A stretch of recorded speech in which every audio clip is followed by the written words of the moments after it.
Asyhadu an la ilaha illallah wahdahu la syarikalah wa asyhadu anna Muhammadan abduhu wa rasuluhu alladzi kana khuluquhul Qur'an. Amma ba'd. Ya masalan hafizakumullah, alhamdulillah pada kesempatan malam ini kalau melihat penanggalan yang digunakan oleh beberapa pihak ini tahun 1445 Hijriah berakhir dan masuk ke tanggal 1 Muharram tahun 1446 Hijriah. Kalau kita lihat dari beberapa prediksi beberapa kalangan, diperkirakan 1 Muharram atau tahun baru Hijriah ini sama antara Indonesia dengan Saudi. Tapi bukan itu yang akan kita bahas. Yang akan kita bahas adalah berkaitan dengan hijrah, karena kita sering mendengar istilah tahun Hijriah, dan kalau menyebut 1 Muharram berarti kita sudah mulai pindah ke tahun baru, dan ini perlu kita biasakan untuk kita angkat dalam kehidupan kita sehari-hari, membiasakan mengenal waktu dengan standar yang ada dalam Islam, karena memang berhubungan dengan beberapa hal termasuk berhubungan dengan ibadah. Kita mengenal misalnya istilah waktu dalam hari, ya, dalam sehari kita mengenal ada bagian-bagian waktu. Misalnya kalau kita di waktu subuh, ada waktu sebelum subuh namanya sahar, kegiatannya suhur, makanan atau minuman yang dikonsumsi namanya sahur, ya. Aktivitasnya selain makan sahur juga bisa untuk istighfar, sebagaimana yang Allah firmankan wabil ashari hum yastaghfirun, dan di waktu sahar orang-orang beriman itu beristighfar. Nah, ini waktu sahar. Kemudian setelah itu masuk waktu subuh. Ba'da subuh kita mengenal ada istilah waktu yang dinamakan dengan bukrah atau bukur, sebagaimana disebutkan dalam hadis burika li ummati fi bukuriha. Nah, kenapa kita perlu mengenal? Karena memang ada aktivitas, termasuk ada ibadah yang berkaitan dengan waktu tersebut. Makanya kenapa kita disarankan untuk beraktivitas di waktu ba'da subuh, karena waktu yang diberkahi. Burika li ummati fi bukuriha, umatku diberkahi pada waktu bukurnya di ba'da subuh. Nanti setelah itu ada terbit matahari, setelah terbit matahari ada waktu duha, setelah waktu duha kemudian begitu seterusnya. Nah, kenapa itu perlu kita kenal? Karena berhubungan dengan aktivitas yang sebagiannya berhubungan dengan ibadah. Kemudian kalau itu bagian dalam hari, kemudian dalam pekan kita mengenal ada hari-hari seperti hari Jumat yang disifati sebagai Sayyidul Ayyam. Lalu dalam bulan kita mengenal ada bulan Ramadan, dan bulan Ramadan itu hanya bisa dikenali dengan kalender Hijriah, tidak mungkin dikenali dengan kalender Masehi. Maka tidak ada ibadah puasa di bulan Maret, ya. Puasa di bulan Mei, Juni itu tidak ada. Yang ada ibadah di bulan Ramadan, tapi Ramadannya bisa jadi bertepatan dengan bulan Maret. Ramadannya bisa bertepatan dengan bulan April, dan juga bisa bulan Desember. Tapi tidak ada dan tidak kita kenal ada ibadah puasa Desember. Nah, haji juga demikian. Haji yang baru saja dilaksanakan oleh kaum muslimin dari berbagai belahan dunia juga dilaksanakannya bukan bulan Juni, tapi bulannya Dzulhijjah. Nah, Dzulhijjahnya tahun ini kebetulan di bulan Juni, ya. Maka kita melihat di bulan Juni yang lalu berbagai informasi tentang perjalanan ibadah haji berseliweran di media sosial. Jamaah berangkat dari Mina ke Arafah, Muzdalifah dan seterusnya. Itu semua di bulan Juni. Tapi ibadah haji bukan di bulan Juni, di bulan Dzulhijjah. Kita tunggu beberapa tahun kemudian nanti ibadah haji bisa bergeser lagi, nanti bisa di bulan Maret, bisa juga di bulan Januari. Nah, termasuk juga saran saya kepada jamaah sekalian, kalau ada di antara jamaah yang belum tahu tanggal lahirnya dalam kalender Hijriah, maka nanti setelah kajian ini cari, ya, Kenapa? Karena ini kalau kita belajar sirah nabawiyah, kita akan mengenali bahwa hitungan-hitungan itu dengan kalender hijriah.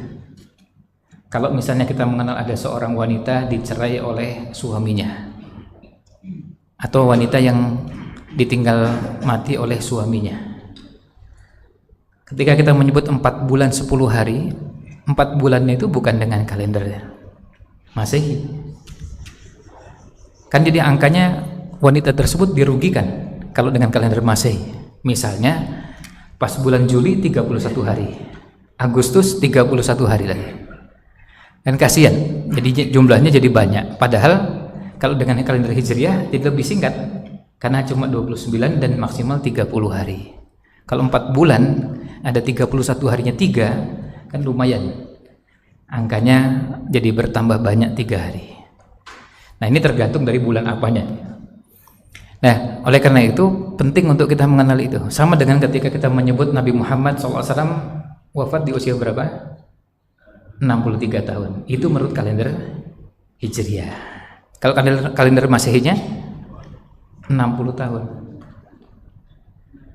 Ya, 60 tahun. Maka kalau ada di antara Bapak atau hadirin yang sudah berusia 60 tahun, sebenarnya sudah seusia Nabi Muhammad SAW. Karena ada yang pada saat saya tanya seorang bapak, Pak, usianya berapa? Jawabannya sama dengan Nabi Muhammad SAW. Maksudnya 60? Oh bukan, 63. Padahal beda cara menghitungnya. Beliau menghitungnya dengan kalender Masehi, sementara hitungan Nabi Muhammad SAW dengan kalender Hijriah. Kan begitu. Beliau lahirnya di bulan Rabiul Awal, wafatnya di bulan Rabiul Awal. Jadi 63 tahun itu betul-betul 63 tahun persis. Bulannya Rabiul Awal, wafatnya juga di bulan Rabiul Awal. Jadi bukan Januari, Februari, dan bukan juga September. Nah, ini penting untuk kita ketahui dan kita perlu membiasakan. Kalau sekarang di antara kita nggak tahu konversi kalender Hijriahnya, cari aja di mesin pencari, kata kuncinya konversi gitu ya. Konversi kalender Hijriah, nanti akan ketemu beberapa link. Tinggal masukkan tanggal Masehi kita, misalnya kita lahir tanggal sekian, bulan Januari, tahunnya sekian, lalu diklik akan muncul tanggal, bulan, dan tahun Hijriahnya. Maka nanti setelah ini bisa jadi ketika ditanya usianya berapa, tergantung ya, maksudnya tergantung hitungan Hijriah atau Masehi ya. Kalau saya sekarang ditanya, saya akan menjawabnya selalu dengan kalendernya Masehi, karena yang diajak ngobrol kadang nggak paham. Tapi kalau yang sudah ngerti sejarah, ngerti sirah nabawiyah, kalau tanya usia berapa, saya akan jawab dengan 2, pakai hitungan Hijriah dan hitungan Masehi. Dan lumayan selisihnya ya. Apalagi kalau sudah mendekati 60-an kan selisihnya sudah hampir 3 tahun ya. Nah, itu pengantar terkait dengan kalender Hijriah. Nah, kita akan coba untuk sedikit belajar mengenali sedikit peristiwa. Jadi peristiwa hijrahnya Nabi Muhammad SAW yang rangkaiannya itu sebetulnya panjang. Tapi kita hanya akan ambil sebagian dari rangkaian perjalanan hijrahnya Nabi Muhammad SAW. Dan hijrah yang dimaksud adalah hijrah dari Mekah ke Madinah. Kalau kita belajar sejarah, yang paling bagus belajar sejarah itu usahakan kenali semua yang berhubungan dengan peristiwa tersebut. Kalau tidak bisa semuanya, mayoritas. Misalnya begini, kalau kita ingin belajar tentang Nabi Musa alaihissalam, kira-kira apa saja bisa benda, mau benda mati, benda hidup, apa saja benda yang berhubungan dengan Nabi Musa alaihissalam. Maka kita sebutkan ada tongkat, ular, terus laut, apa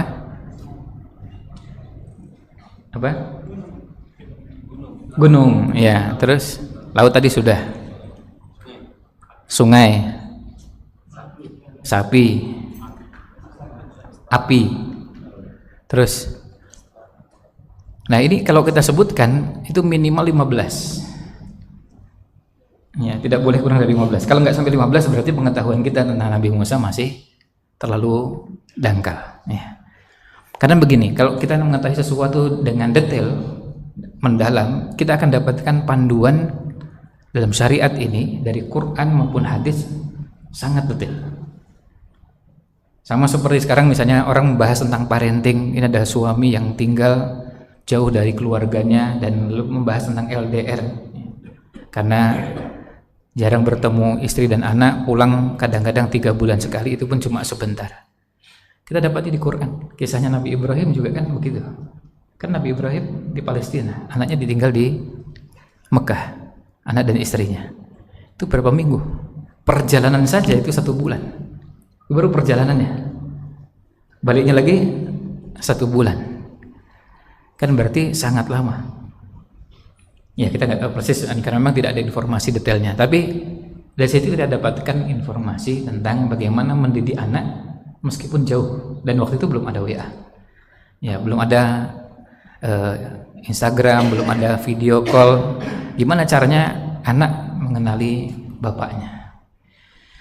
Nah, ketika kita bicara tentang hijrah Nabi Muhammad SAW tuh kita bisa bahas beberapa bagian. Saya akan membahas satu bagian saja, yaitu bagian yang berkaitan dengan proses menjelang hijrahnya sampai dengan awal keberangkatan hijrahnya.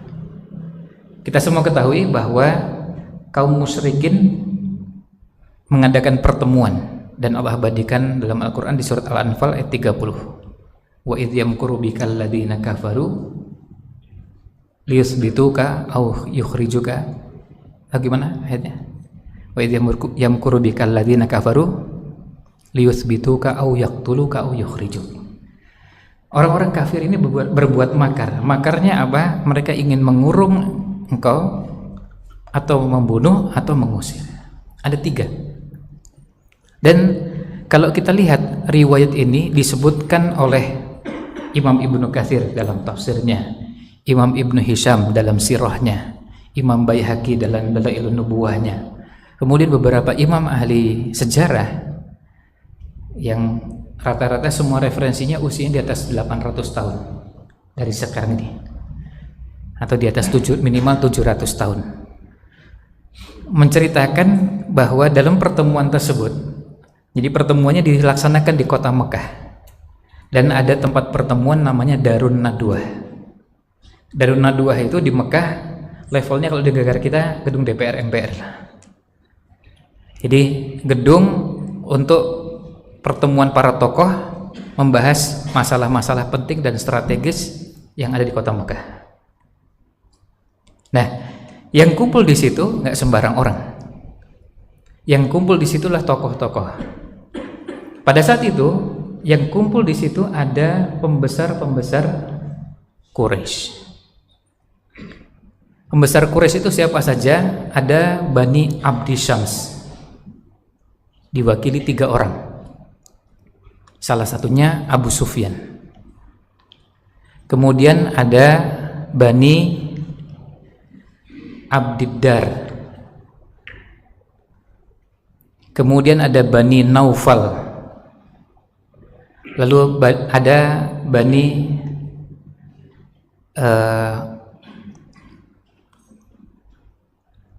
Makhzum, Bani Jumah, Bani Sahm.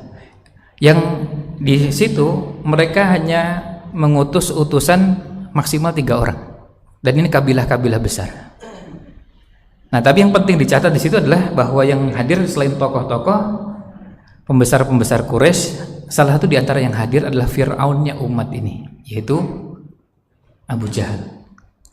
Wa Fir'aunu hadhil ummah Abu Jahal. Fir'aunnya umat ini Abu Jahal ikut dalam pertemuan tersebut.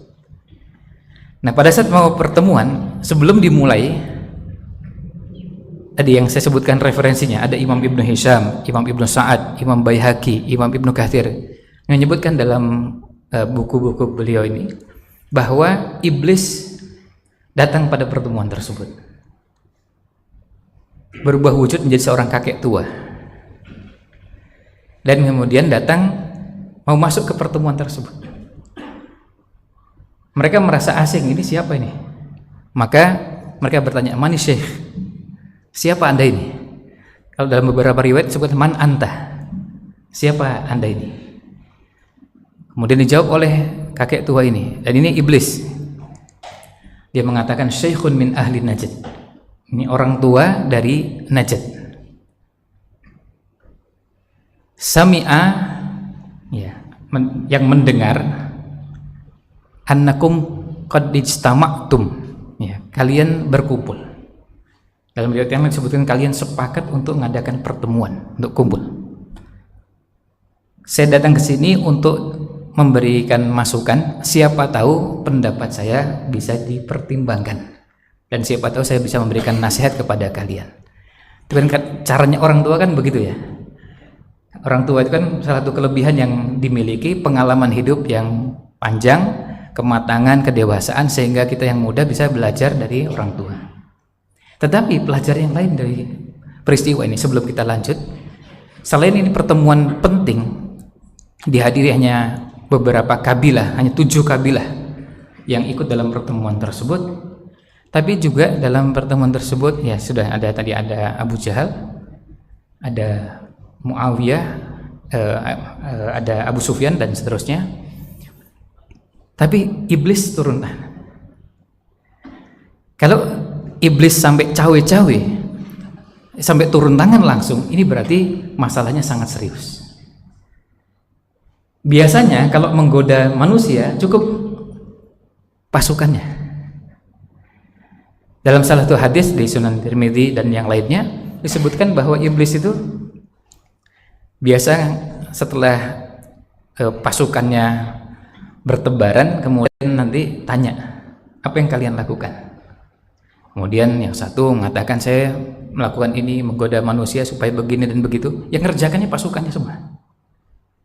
Dalam salah satu riwayat disebutkan bahwa pasukannya itu menggoda, termasuk kalau yang kita lakukan setiap hari kan, kita merasakan mau bangun subuh jadi susah, yaitu kerjaannya pasukannya iblis ya. Tapi iblisnya nggak turun tangan langsung, itu cukup kirim yang biasa aja. Dia istilahnya apa ya, masukan atau keroconya lah, nggak usah yang ya, nggak perlu levelnya yang tinggi.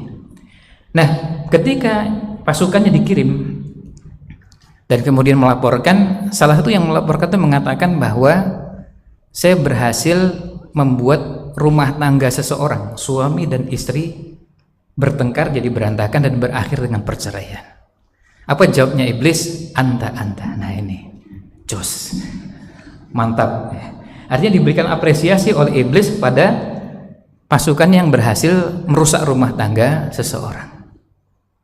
Tentu kalau ada di antara yang hadir ini pegiat ruqyah, bisa merasakan bagaimana rumah tangga orang itu menjadi salah satu bagian dari pekerjaannya para peruqyah. Saya pernah bertanya langsung pada beberapa peruqyah di Jogja, itu hampir semuanya mengatakan mayoritas yang kesurupan itu adalah masalah rumah tangga dibanding masalah-masalah yang lainnya. Artinya masalah rumah tangga itu yang terbesar dan terbanyak. Jadi bertengkar sampai akhirnya mengarah pada perceraian. Nah, itu semua cukup yang dikirim siapa? Pasukannya. Tetapi pada pertemuan di Darun Nadwah, iblis turun tangan langsung. Kalau iblis turun tangan langsung, itu berarti ini sangat penting. Iblis harus mengawal langsung supaya jangan sampai keputusan yang dibuat tidak sesuai dengan yang diharapkan oleh iblis. Nah, ini betapa strategisnya pertemuan di Darun Nadwah tersebut. Nah, akhirnya dimulailah diskusi. Jadi iblis sudah masuk, diizinkan masuk. Setelah disampaikan ini orang tua dari Najd, jauh-jauh dari Najd datang ke Mekah, dan dia sebagai orang tua, dia mengatakan, siapa tahu saya bisa memberikan masukan, nasihat pada kalian. Nah, kemudian mulailah diskusi. Ketika diskusi dimulai, ada yang memberikan pendapat. Yang pertama mengatakan, begini aja caranya, kan mereka ini membahas tentang gimana caranya menghentikan dakwahnya Nabi Muhammad SAW. Lalu ada yang usulannya begini, tangkap, kemudian dikurung atau dipenjara, dan supaya tidak bisa beraktivitas dan tidak bertemu dengan para sahabatnya. Apa komentarnya iblis? Iblis ngasih pendapat. Menurut saya pendapat itu pendapat yang tidak tepat. Karena kalau begitu caranya nanti sahabat-sahabatnya akan datang. Akhirnya pendapat itu ditolak. Pendapat kedua, ada yang mengusulkan gimana caranya kalau Nabi Muhammad ini diusir aja, diusir dari kota Mekah. Kan kalau dia diusir kita tenang, nggak lihat mukanya, nggak lihat aktivitasnya, pokoknya keluar dari kota Mekah. Lagi-lagi iblisnya komentar, menurut saya pendapat ini tidak tepat.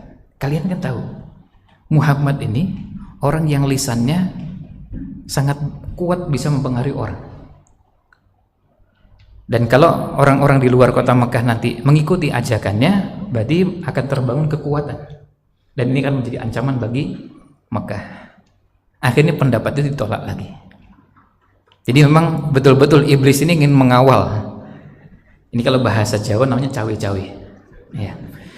Nah, kemudian berikutnya, yang ketiga, usulan ketiga muncul dari Abu Jahal, Fir'aunnya umat ini. Dan sebelum ngasih pendapat, Fir'aunnya umat ini kan ngatakan begini, saya punya pendapat yang jitu, yang mungkin kalian tidak bayangkan.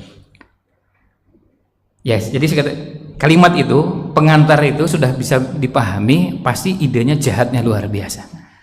Karena ini Fir'aun, ya. Fir'aun nih, karena kalau Fir'aun tuh idenya ecek-ecek atau biasa gitu kan, nggak levelnya Fir'aun itu. Kalau Fir'aun pasti sudah sangat jahat. Yang tadi aja jahat semua itu, tapi dianggap belum apa-apa. Ternyata kata Abu Jahal, gini caranya.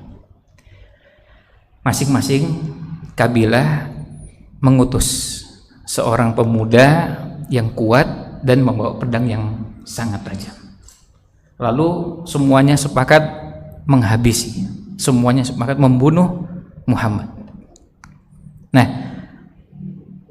kalau bareng-bareng semua kabilah terlibat, maka keluarga besarnya tidak bisa menuntut nyawa dibayar nyawa. Karena apa? Karena ini yang dihadapi kabilah secara keseluruhan. Maka pasti akan masuk pada pilihan kedua, yaitu apa? Minta bayar tebusan. Dalam bahasa Arab namanya diat. Itu yang akan muncul. Lalu dia mengatakan, dan kita siapkan. Diatnya berapa? 100 ekor unta, ya kita siapkan. Kita mengumpulkan dari masing-masing kabilah, lalu terkumpullah 100 ekor unta. Nah, ketika usulan ini muncul dari Fir'aunnya umat ini, nah iblis baru setuju. Ya. Jadi iblis baru setuju usulan ketiga ini. Nah, iblis kemudian mendukung pendapatnya, dan itu pertemuannya hari Kamis 12 September tahunnya 622, bertepatan dengan 26 Safar. 26 Safar. Tahunnya ya kemudian dikenal dengan tahun 1 Hijriah. Dulu belum ada tahun satunya. Apa pelajaran yang kita dapatkan? Ini menunjukkan pada kita bahwa perjalanan hijrahnya Nabi Muhammad SAW bukan di akhir tahun dan juga bukan di awal tahun, bukan di bulan Dzulhijjah dan juga bukan di bulan Muharram. Karena pertemuannya tadi itu dilaksanakan 26 Safar. Safar itu bulan kedua, Muharram, Safar. Safarnya pun sudah akhir 26, kan sudah pekan terakhir. Artinya Kamis terakhir di bulan Safar. Berarti sudah bulan kedua, itu pun sudah akhir.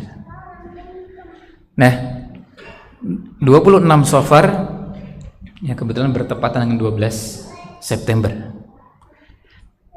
Pertemuannya dilakukan di pagi menjelang siang, dan pada saat itu sebetulnya menurut beberapa kalangan pertemuan itu di waktu pagi yang belum terlalu panas, tapi yang bikin panas temanya ya.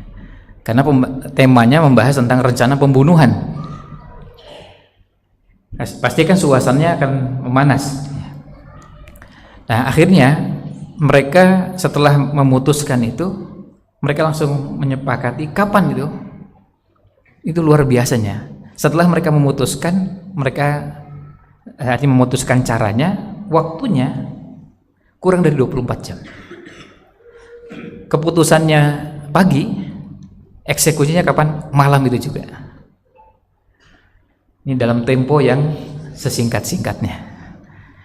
Karena hanya diputuskan di waktu pagi, paginya walaupun agak siang, malam sudah langsung eksekusi. Nah, kemudian Imam Ibnu Hisham, Imam Ibnu Ishaq juga menyebutkan beberapa orang yang ikut dalam pertemuan tersebut juga ikut dalam eksekusi. Di antaranya Abu Jahal. Ya. Nah, di antaranya Abu Jahal.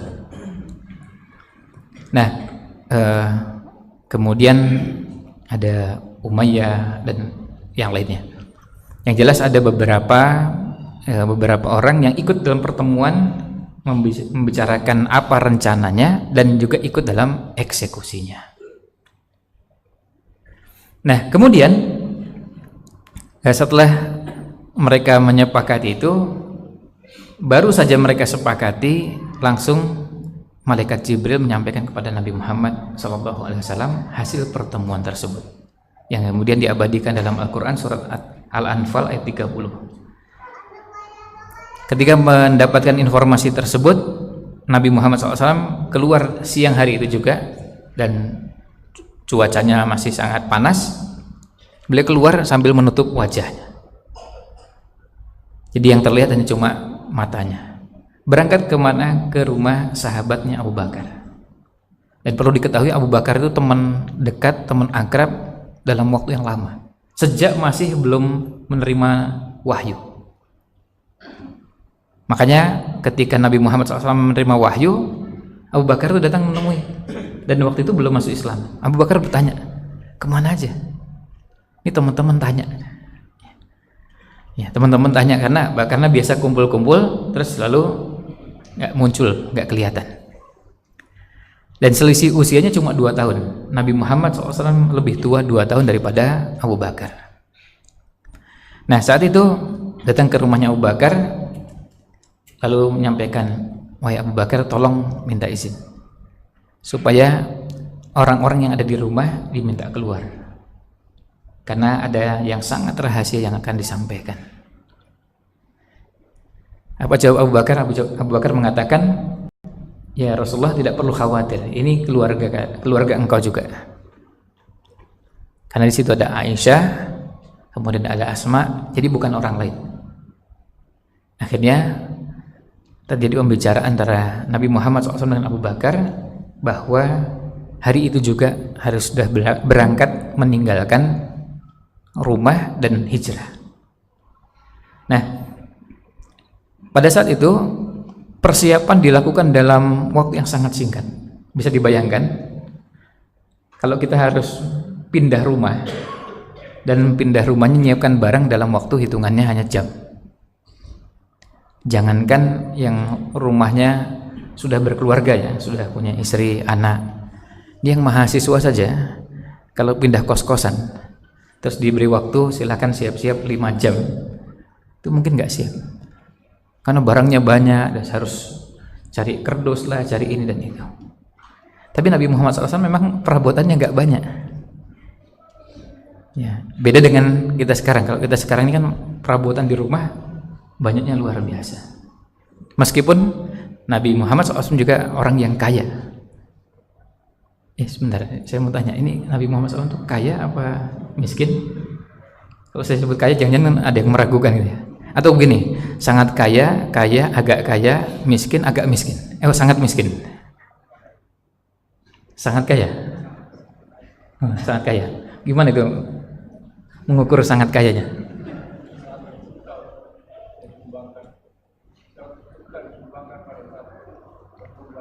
Kurban, ya.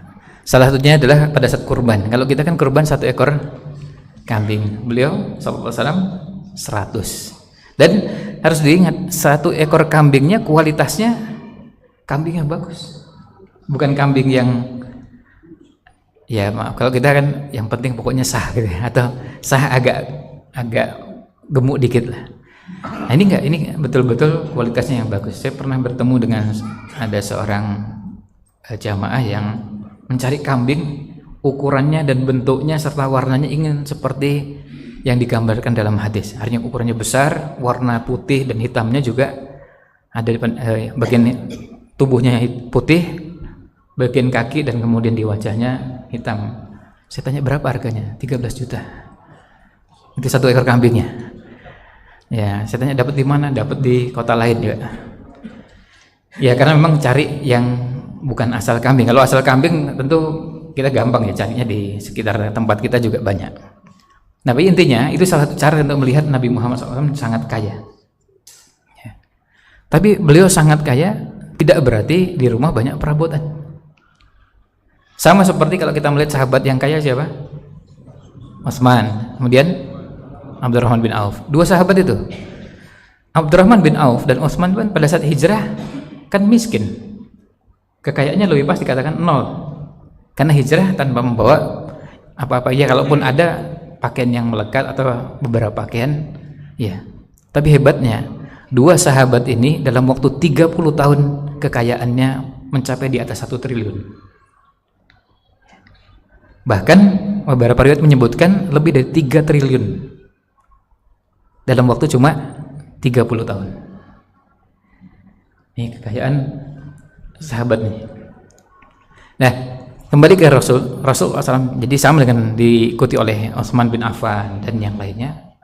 Beliau sangat kaya. Bayangkan kekayaannya triliun.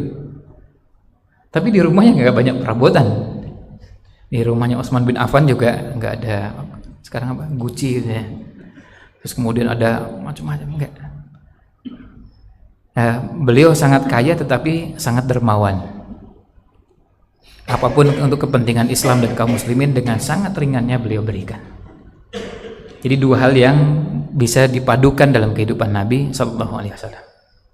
Nah, kembali ke bahasan kita. Jadi Rasul Sallallahu Alaihi Wasallam saat itu ketika proses persiapan nggak perlu waktu panjang karena memang barangnya nggak banyak. Dan beliau titip pesan. Nah, disinilah kita lihat beliau membagi tugas.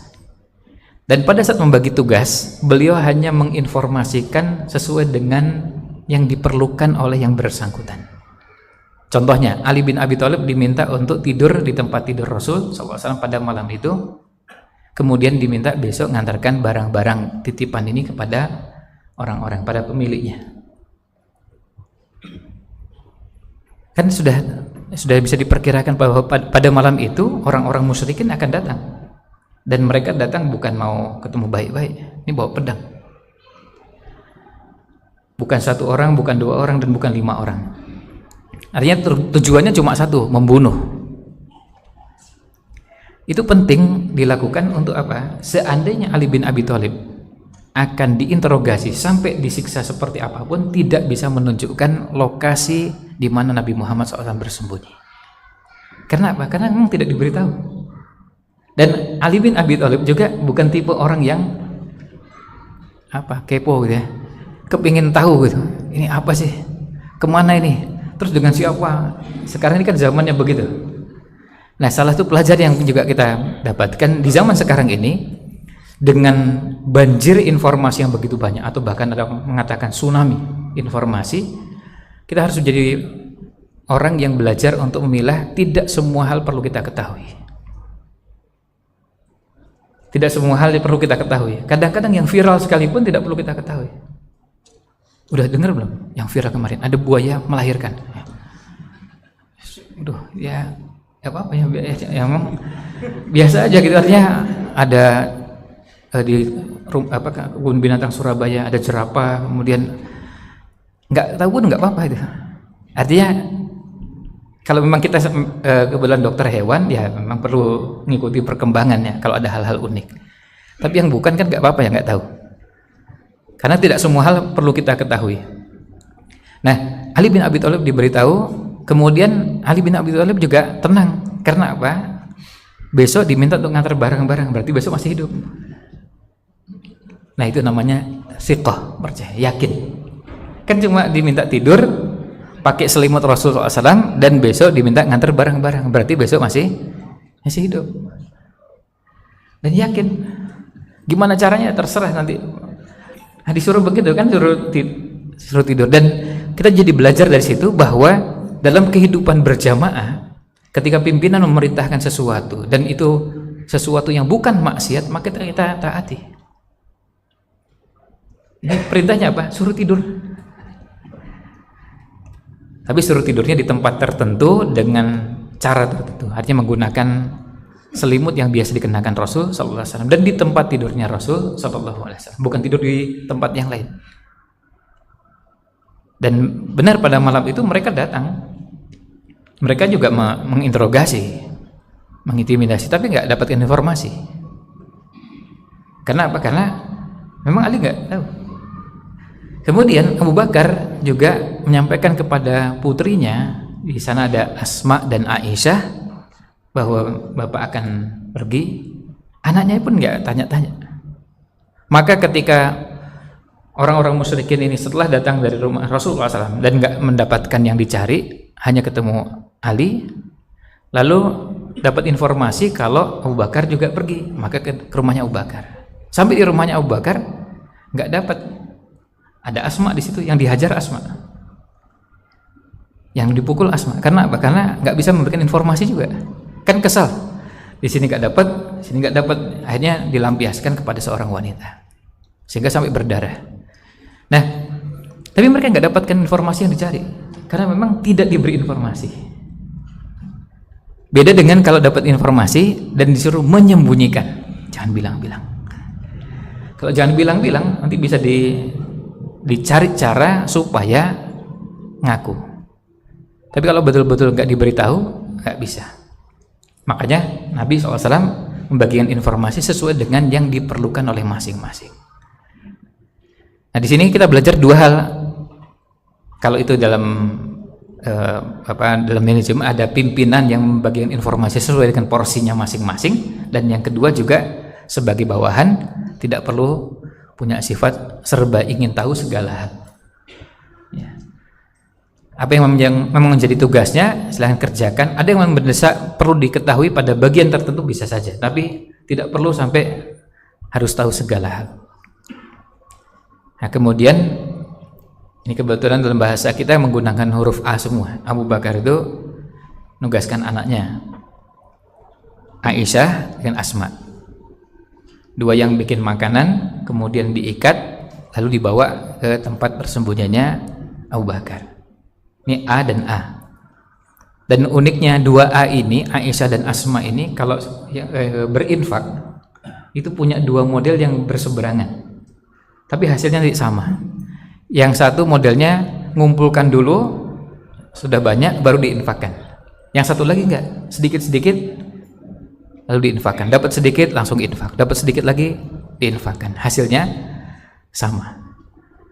Dua-duanya jadi contoh infaknya kaum muslimin, kaum muslimat sepanjang zaman. Maka kita mengapresiasi yang mau infaknya, saya kumpulkan dulu sampai terkumpul banyak baru saya infakkan, yang lain enggak. Kalau saya tipenya enggak begitu. Kalau saya terkumpul dana banyak, kadang-kadang berat. Ini setelah terkumpul ternyata puluhan juta. Nah, mau mengeluarkan agak berat, tapi kalau masih sedikit-sedikit lebih ringan. Itu masing-masing punya kekhasan dan itu hal yang dibenarkan dalam agama kita. Kemudian yang ngantarkan namanya juga dalam bahasa Indonesia A, meskipun dalam bahasa Arab Ain, Abdullah. Nah, tetapi menugaskan Amir bin Fuhairah, ini A lagi. Amir bin Fuhairah diminta untuk berjalan di belakangnya Abdullah. Untuk apa? Untuk supaya pada saat nanti Abdullah ini naik ketemu dengan bapaknya Abu Bakar dan Nabi Muhammad SAW, bisa pertama ngantarkan makanan, karena jelas makanan harus diantarkan harian. Zaman itu belum ada sarden, belum ada makanan yang bisa tahan berminggu-minggu. Kemudian yang kedua, perlu informasi harian kondisi di kota Mekah. Maka Abdullah mengamati semua kegiatan di kota Mekah. Nah, kemudian itu yang dilakukan oleh Abdullah, memberikan informasi tapi ditemani oleh Amir bin Fuhairah. Berangkatnya malam, pulangnya juga di penghujung malam sebelum subuh sudah kembali. Tujuannya apa? Supaya terlihat seperti layaknya masyarakat pada umumnya, ya di rumah. Amir bin Fuhairah berjalan di belakangnya dengan membawa beberapa ekor kambing, sehingga nanti menghilangkan jejak. Kalaupun ada jejak kaki, orang akan melihat ada jejak kaki dan jejak kaki kambing. Orang akan berpikiran ini paling penggembalanya. Nah, ini cara untuk menghilangkan kecurigaan. Saya tadi mau menambahkan sedikit bahwa kayanya Rasulullah SAW bukan cuma dari cara ngukurnya bukan cuma dari kurbannya. Yang lain dari apa? Maharnya. Mahar beliau ketika menikahi semua istrinya, maharnya mahal-mahal. Kalau kita seperangkat alat sholat, ya, meskipun ada yang seperangkat alat berat juga. Jadi kalau seperangkat alat berat ya mahal juga. Atau seperangkat alat sekolah agak murah ya. Tapi Nabi SAW ketika memberikan maharnya besar. Tentu tidak berarti bahwa harus besar, tapi ini bagian dari penghargaan. Kemudian yang ketiga, Nabi SAW memberikan nafkah kepada keluarganya. Satu riwayat menyebutkan bahwa beliau memberikan nafkah kepada istri itu bukan harian, mingguan dan bulanan. Ini maaf yang bapak-bapak ini kalau ngasih nafkah keluarga apa ini? Bulanan. Ya, Nabi SAW tahunan. Ya. Bayangkan kalau sekarang mulai ini kan Muharram ya. Nah, lalu diberikan nafkahnya sekarang sampai bulan Dzulhijjah. 12 bulan. Kalau misalnya nafkahnya bulanan itu berapa sih yang standarnya? 5 juta mungkin gitu ya. Misalnya 5 juta, berarti kalau 12 kan 60. Langsung diserahkan nih pas satu Muharram diserahkan 60 juta untuk nafkah selama 12 bulan. Berarti kan sangat kaya. Saya nggak tahu apa ada yang di antara yang hadir ini yang ngasih nafkah keluarganya tahunan atau semesteran lah, kalau belum bisa tahunan, semesteran per 6 bulan gitu, semester pertama, semester kedua gitu. Ya, 1 bulan aja ada yang agak berat gitu ya. Ya, nah tapi intinya begitu. Itu untuk menunjukkan kepada kita bagaimana proses perjalanan hijrahnya Nabi Muhammad SAW, dan beliau atur dengan sangat rapi. Karena apa? Karena beliau dalam pengawasan dan mereka betul-betul mengejar sampai ke semua arah, dan termasuk strategi yang dilakukan nanti bisa dilihat di peta. Mekah itu di selatan, Madinah itu di utara. Makanya penduduk Madinah kalau sholat menghadap ke selatan. Nah, ketika hijrah, Nabi SAW hijrah dari Mekah ke Madinah kan harusnya bergeraknya ke utara, tapi beliau bersembunyinya malah ke selatan. Gua yang dijadikan tempat persembunyian letaknya di sebelah selatan kota Mekah. Itu bagian dari strategi. Karena apa? Karena kalau ke utara pasti dikejar, dan mereka kalau ngejar lebih cepat. Bisa lebih cepat karena apa? Karena memang ambisi yang sangat kuat dan mereka bisa menggunakan kuda dengan sangat cepat. Tapi kalau ke selatan dan bersembunyi dulu, ini untuk meredakan suasana, dan mereka cari sampai 3 hari nggak ketemu. Nah, ini bagian awal dari perjalanan hijrahnya Nabi Muhammad SAW, dan dari situ juga kita bisa dapatkan beberapa pelajaran. Sebagian yang tadi sudah kita sampaikan, dan sebagian lagi adalah bahwa kita bisa melihat dari sini, ini beberapa kesimpulannya bisa didapatkan bahwa yang pertama, hijrah Nabi Muhammad SAW itu bukan di akhir tahun dan juga bukan di awal tahun. Maka kalau kita menyebut tahun Hijriyah atau tahun baru Hijriyah, itu bukan karena hijrahnya di tahun di akhir tahun atau awal tahun, tetapi ini muncul pada masa Umar bin Khattab radhiyallahu an. Ketika itu beliau memutuskan tahun 1 dalam kalender Islam itu kapan? Apakah kelahiran, hijrah, atau wafatnya Nabi Muhammad SAW sebagai tahun 1-nya? Akhirnya diputuskan tahun 1 itu adalah peristiwa hijrahnya Nabi Muhammad SAW. Bukan tahun lahirnya dan juga bukan tahun wafatnya. Nah, alhamdulillah itu yang diputuskan. Jadi suasananya pun suasana hijrah. Nah, suasana hijrah itu suasana yang penuh dengan aktivitas yang bergerak.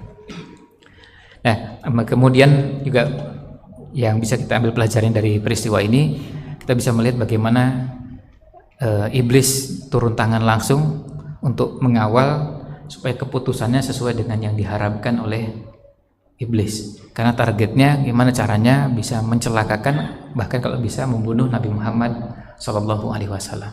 Kemudian yang ketiga, kita melihat usaha Nabi Muhammad SAW, meskipun beliau mendapatkan pertolongan Allah, beliau mendapatkan wahyu, tapi tetap beliau melakukan upaya manusiawi, dan itu dilakukan dengan sangat hati-hati. Perjalanannya, rutenya, teman yang mendampingi, ini orang-orang kepercayaan. Maka kita juga bisa dapatkan pelajaran yang berikutnya adalah dalam kondisi-kondisi genting yang bisa diandalkan memang orang-orang yang bisa dipercaya. Nah, sekaligus juga kita bisa melihat orang-orang yang bisa dipercaya itu terlihatnya pada kondisi genting. Pada saat kondisi genting ternyata orang-orang menjauh dari kita, berarti memang nggak bisa dipercaya.